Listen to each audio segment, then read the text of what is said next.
Why do you say that, Father? You aren't afraid, are you? No, but I respect some of the superstitions of others. Often they are founded in fact.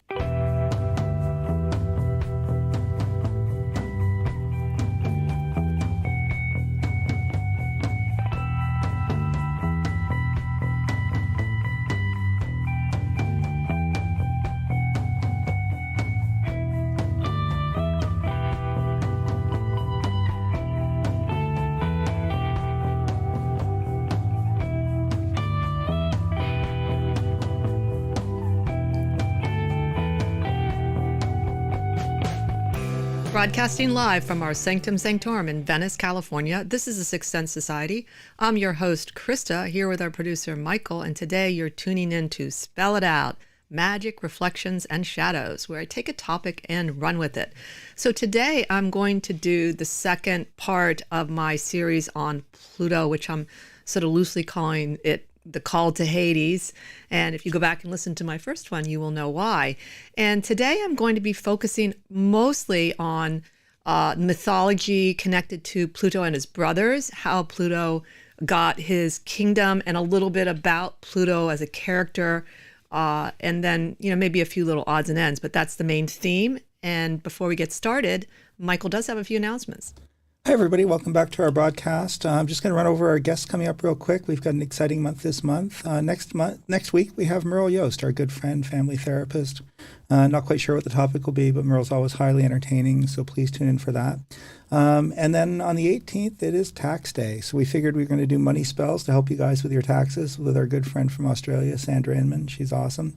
And then we're going to end the month with Dolly Saffron, who is one of those famous cases of UFO abduction. So she'll be joining us, and it's going to be a heck of a lot of fun. And our good friend, Matt Absher, will be co-hosting that one with Krista. So tune in for that. That's going to be a very lively discussion. We're really looking forward to that.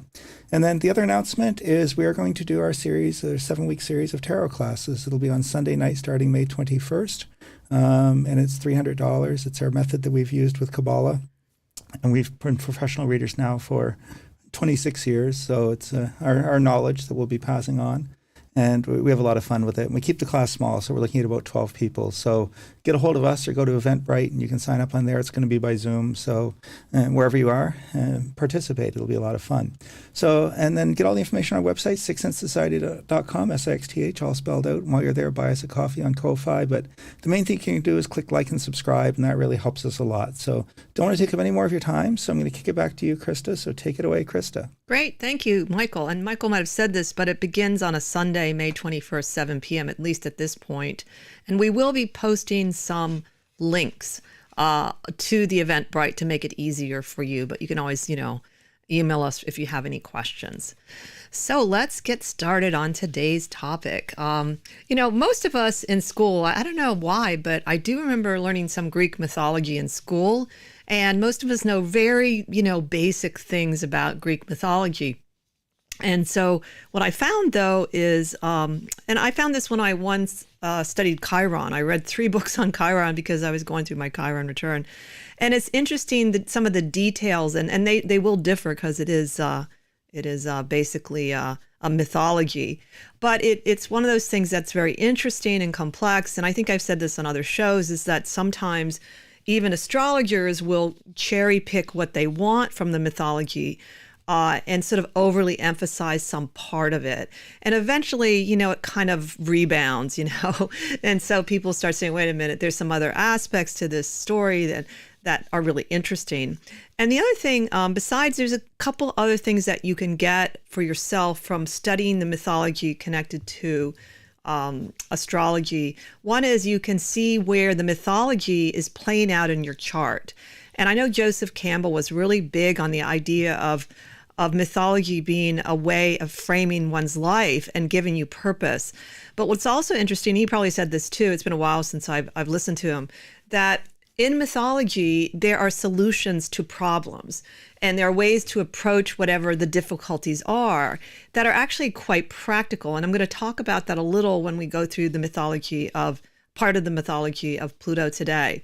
So I found this really great family tree of the Greek mythological, the three generations that we're kind of talking about on this YouTube site called Useful Charts, which also has charts of like monarchies and things. It was really wonderful. So I'm going to post a link to it after the show sometime so you can see it, because it was really great to see it all like diagrammed. And so I went there and I wanted to just get an overview of those three generations. The first being the primordial gods. There were 6 of them, with the most important one being Gaia. And I'm using the Greek names here. And then after that, the next generation are the Titans, and there are 12 Titans. And then the third generation are the Olympians, which start out as 6 children, but eventually they managed to make 12 out of it, kind of the way they wanted to, I think, to make it sort of balanced. So we're going to talk just briefly about the lineage to see sort of where Hades comes from. So in the story of Gaia, she gives birth to 3 gods, one being Uranus. And there's a lot of inbreeding in the mythology. So Uranus basically marries her. And at that time, Uranus ruled all of the world. There was no sort of separate kingdoms. And so there was only Uranus ruling it. And so Gaia and Uranus, they gave birth to these 12 Titans and some monsters that included the Cyclops and the Hecatoncheires. I think I said that right. They're these monsters with 50 heads, and they're important in the story. So anyway, for whatever reason, Uranus does not like the Hecatoncheires and decides to imprison them in the earth against, of course, Gaia's will. Gaia's the mother, and she loves all of her children equally, and so she becomes very angry. And most people know a little bit of this particular myth, where she makes a sickle and asks one of her Titan children, the 12 children, to use it on Uranus. Now, I don't know if she told him what to do with it, but basically the only one that would do anything was the youngest one, Cronus. And he agreed and castrated his own father. There's also a whole myth around what deities came out of that from that, but we're not going to talk about that. And Cronus was the god of the harvest. And there is another Cronus spelled with a CH that was Old Father Time. So don't get them confused, which is interesting because I think that means there could be 2 Cronuses in the tarot too, I think. So maybe I'll talk about that another time.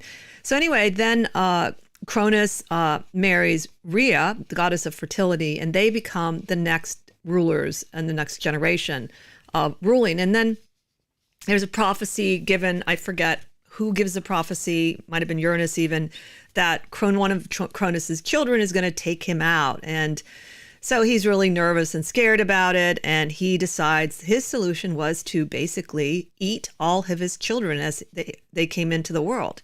And he thinks he does, all 6 of them.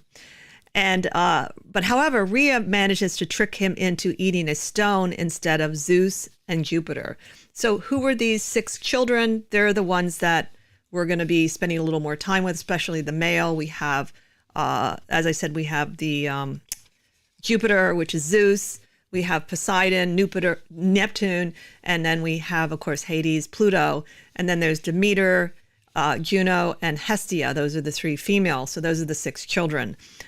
So anyway, what happens then is she hides Jupiter, or Zeus, I'll call him, since that's the Greek name. She hides him somewhere and he grows up somewhere else and he becomes a young man. And then he goes, oh, by the way, he was raised by a goat, which is interesting because the goat is connected to Saturn. So anyway, there's all these like little connections that are really cool. So anyway, Zeus ends up serving Cronus as a cupbearer. And of course, Cronus thinks, his son is dead and he has nothing to worry about. And then he gets with this goddess Mati, who makes this concoction in the cup, and they have the Uranus drink it, and it causes him to throw up the other 5 children. So they're able to escape from Saturn.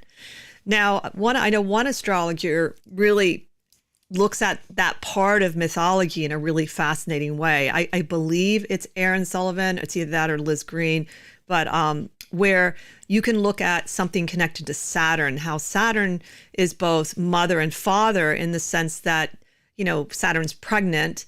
And there's always this debate about the 4th house and the 10th house, which one is the mother, which one's the father. But the thing that was really interesting to me was what this one astrologer pointed out, that Saturn is the devourer. And you have to be careful not to let Saturn sort of take over everything. And I thought, wow, that is so true. Anytime I've studied Saturn, I feel like it takes me over. Like that's the only thing I look at in the chart. The other thing you can take from this myth, which I think is interesting and you can apply, or this part of the myth you can apply to your own life, is that there's this connection to Zeus, which is Jupiter, and Saturn.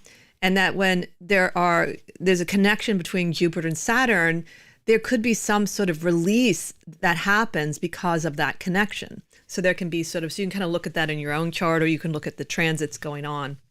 So that's one way to kind of sort of metaphorically look at, the chart and see how this mythology plays out in your own chart. So anyway, so Zeus is free, and so the other siblings are free. And next comes this 10-year war between the Titans, the older gods, and the Olympians, and led by Zeus, called the Titanomachy, something like that. I'm not really great with some of these pronunciations, even though I did practice a little. The Cyclopes helped in the war, and I think it was I don't know if it was before the war or after, they gave each of the three brothers their gifts that they're famous for: the Thunderbolt for Zeus, Trident for Neptune, and Invisible Helmet for Hades. And of course, the Olympians won, and they took over the kingdom, and they agreed to allow Zeus to rule. Now, this is a good part in terms of this is how Hades got to rule the underworld, as long as the two other brothers, and not the females, I guess they're out of luck, they can have a kingdom too. So we went from one main deity, male, ruling all the universe, to three. And so what they did was draw straws, at least in one version, and Hades drew the short straw. But I don't get the impression that Hades necessarily minded ruling the underworld, because it was seen as equally important. Though there's some ostracizing, it seems like Hades goes through, because he's not on the Mount Olympus like all the other ones are. And that plays into a little bit of sort of the isolation he might feel. But anyway, that's how he got his kingdom, Hades. And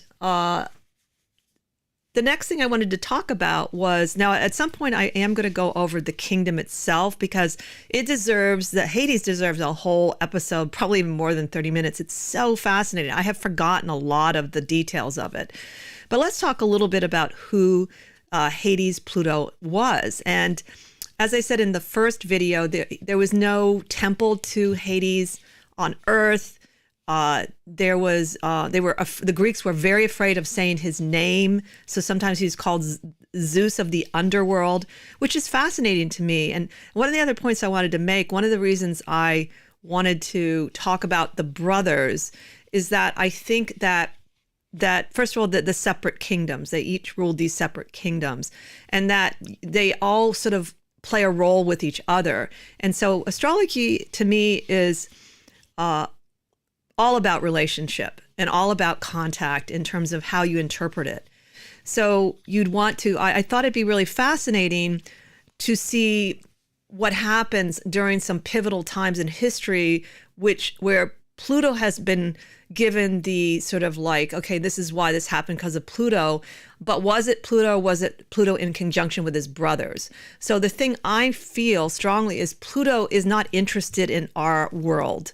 Pluto has his own kingdom, and it's pretty good. And he's not here to create destruction in our world, though I think he, representing the unconscious, representing reincarnation and transformation, he plays a role in that way. But I believe it's his interaction with his brothers, and probably the other ones too, the other Titans, is what's really causing the havoc in our world. And I only had time to, for instance, take a quick look astrologically at this idea through the U.S. chart when the first atom bomb was dropped. And I think first, before I get into that, I sort of am jumping around. I want to talk a little bit more about Pluto, but I'll get back to that in a minute. So anyway, he's described as grim, gloomy, and mournful, and pictured as a dark, bearded man carrying a two-pronged harpoon and driving a black chariot pulled by four black horses, which sounds pretty cool, actually. And I think black animals in general are associated with Pluto. The Cyclops gave him the invisible helmet, which was also used by Perseus to slay Medusa. And this is something I found really, I don't know why I found this humorous. He was indifferent, Pluto was indifferent, or Hades, to people's prayers. And the main thing about like what he did in Hades was he kept people there, and he was the one to create the punishments in Tartarus. So he designed the specific punishments. He did not want anyone to leave without, certainly his knowledge or even enter. He's very strict about it. So he's like the jail keeper in a lot of ways. And there are definitely some interesting stories about, that break those rules, one I'm going to talk about. And one of the most famous punishments everybody knows about is Sisyphus. So that's the one he created.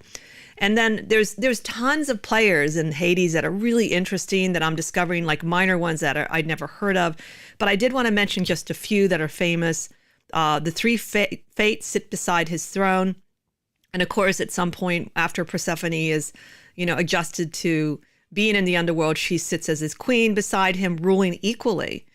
And then perched on the back of the throne is something called the blinking owl. And I didn't have time to research that yet. I'd never heard of the blinking owl, and of course the black-winged raven, which I think I had known about. So he lives in a part of Hades that is an island that's a little hard to come by, and he has a palace there, and it's engulfed by fire. What else was there? And then I definitely wanted to mention the importance of Hades ruling wealth and ruling all the precious metals in the earth and the gemstones. And basically that's another thing you can look at in terms of your own chart, is where potentially in your natal chart where Pluto is, that can be where your wealth is. Though it can also be a karmic energy because of the concept of reincarnation. It can be all of that. Or perhaps if Pluto is transiting your second house, that could be interesting in terms of money and wealth. And I will go into the astrology a little bit more in depth. I just wanted to mention it so you can begin to get why I want to talk about this topic in relationship to how do I use this practically. One of so I wanted to go back to that idea. So that's a little bit about Pluto.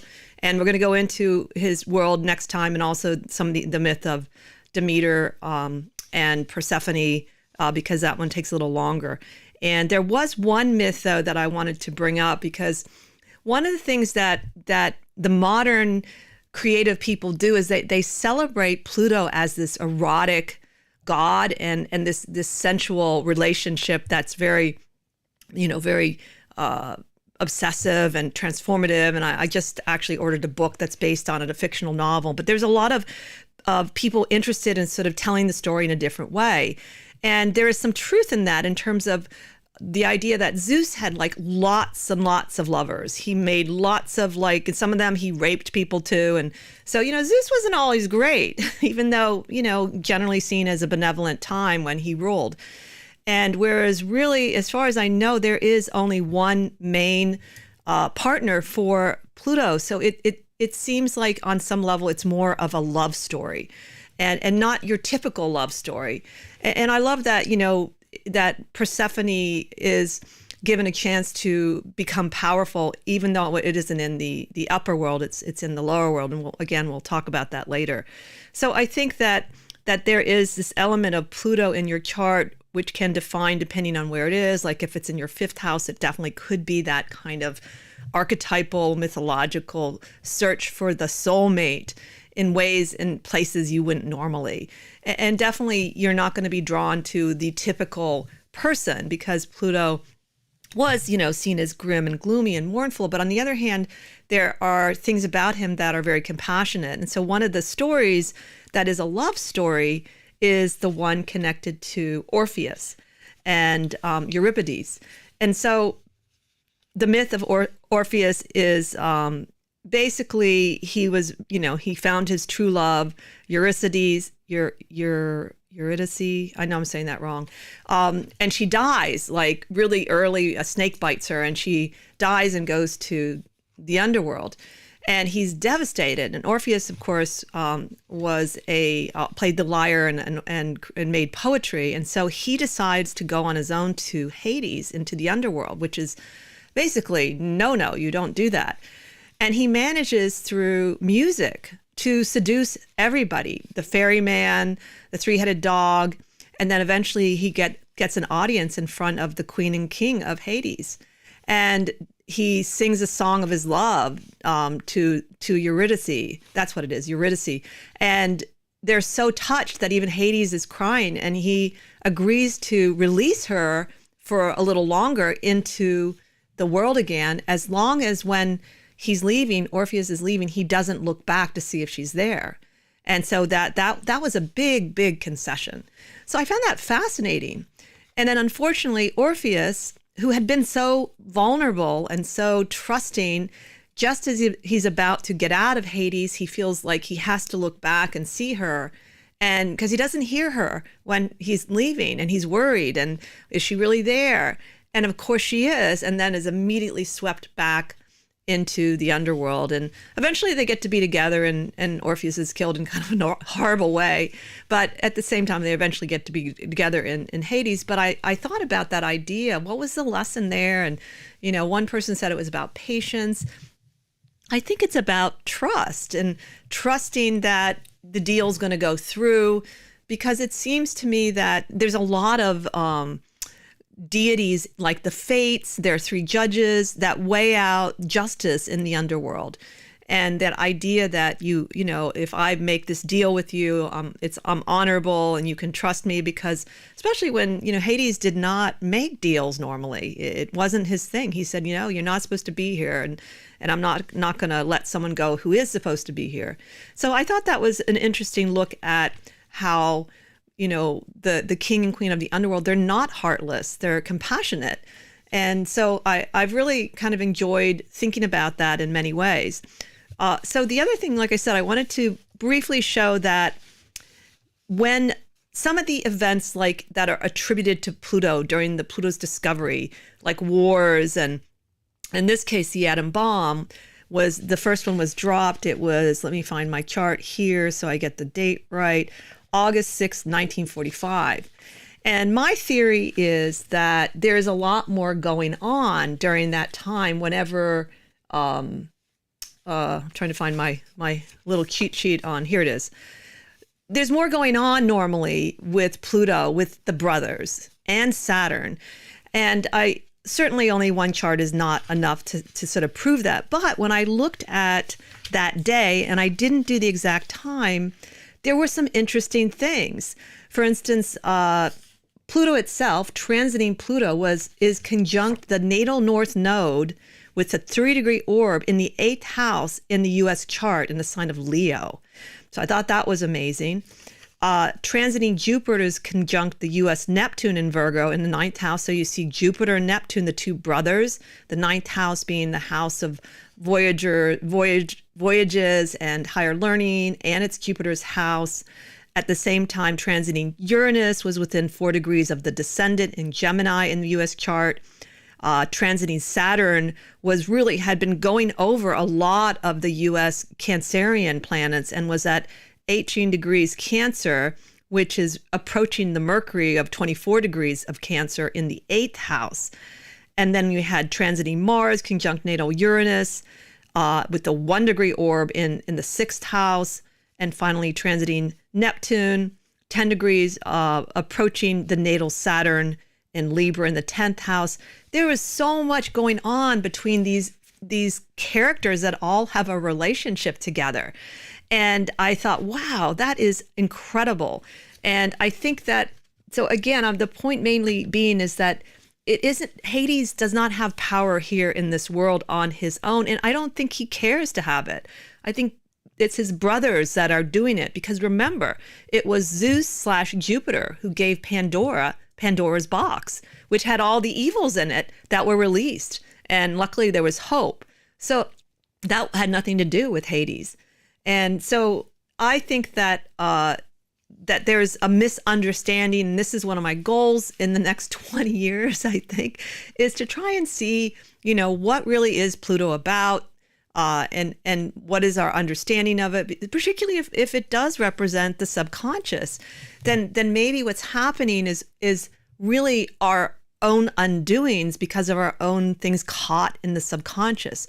And for instance, when Carl Jung was his patients before World War II, and even himself, they started having these dreams that in hindsight, he said he thought they could see the war coming. and that in the dream world, i.e. Pluto's world, you can find indications of what's going on collectively. In fact, that happened before 9/11. Many people afterwards told me they had these dreams that some of them were actually literally airplanes crashing into buildings. They didn't know what to make of it. And so that collective energy is what is indicating what we're thinking of. And that, again, to me, Hades just basically says, hey, I'm going to give justice where it's due. I'm going to give punishments to people that have murdered and done horrible things, because as you'll find out, there's some good people in Hades, the Aleutian Fields and heroes and things like that. So I think it's really pretty interesting how we want to project onto Hades/Pluto in ways that I don't think are really correct. And then there's also part of the mythology. Well, maybe I'll wait and tell you this. There's an interesting thing with Mercury and between Demeter and Pluto that I'll talk about when we talk about the myth of Persephone and Demeter and all of that. So that's the goal here is to take a look and at your own chart, even if it's not like Pluto, maybe it's Saturn, or maybe you have some Jupiterian thing. And just to give you a crazy example from my own chart. Now, I knew that I told you I had Pluto in my 7th house, opposing Ceres in my 1st house. But I didn't know until a couple years ago, I have Persephone at the highest point, the midpoint of my chart. And it's pretty much square, both those two planets.